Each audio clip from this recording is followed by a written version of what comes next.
Andito naman tayo ngayon, mga ka-treasure hunter. Sa video na ito, titingnan natin kung paano ginagawa ang proseso ng big time mining para makakuha ng ginto na nakabaon sa lupa at nakahalo sa mga bato. Kapag sinabing gold mining, hindi ito simpleng paghuhukay lang gamit ang pala. Sa malalaking operasyon, gumagamit sila ng iba't ibang mining equipment para mas mabilis, mas malalim, at mas sistematiko nilang ma-extract ang materyales na posibleng may dalang gold. Makikita rin natin ang malaking screening o trommel machine. Dito dumada ng lupa at bato habang binabasa ng maraming tubig. Ang tubig ay tumutulong para lumuwag ang lupa at mahihiwalay ang mga malalaking bato mula sa mas pinong materyales. Habang umiikot o gumagalaw ang screen, ang maliliit na particle. Pagkatapos nilang maproseso at maihiwalay ang mga materyales, maingat nilang sinusuri ang nakuhang ginto.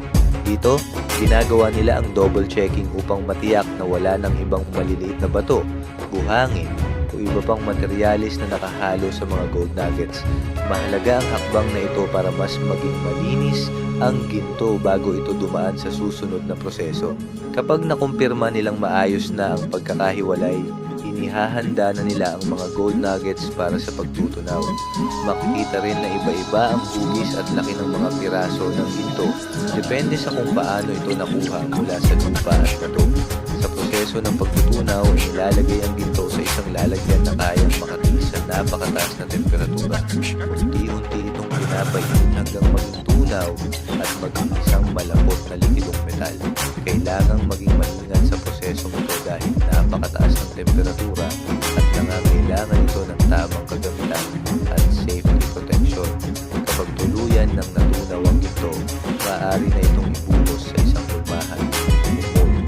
Dito nabibigyan ng bagong hugis ang ginto, depende sa klase ng lumbahang ginagamit. Habang lumalamig, unti-unting tumitigas ang tunaw na ginto hanggang mabuo ang isang solidong piraso.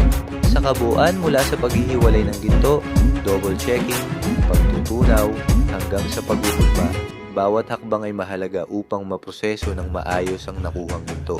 Ngunit ang aktual na pagtutunaw ng ginto ay dapat gawin lamang gamit ang angkop na kagamitan at ng mga taong may sapat na kaalaman upang maiwasan ang aksidente. Pagkatapos nilang matunaw at mahulma ang mga gold nuggets, makikita natin sa video kung gaano karaming gold bars ang nagawa nila. Mula sa maliliit at malalaking piraso ng ginto, unti-unti nilang pinagsama at inulma para maging gold bars. Talagang nakakabilib makita kung gaano karami ang kanilang naprosesong ginto. Kung totoong ganito karami ang kanilang nakuha, siguradong malaking halaga ang katumbas nito. Kaya naman masasabi natin talagang paldo sila sa dami ng gintong kanilang na-produce.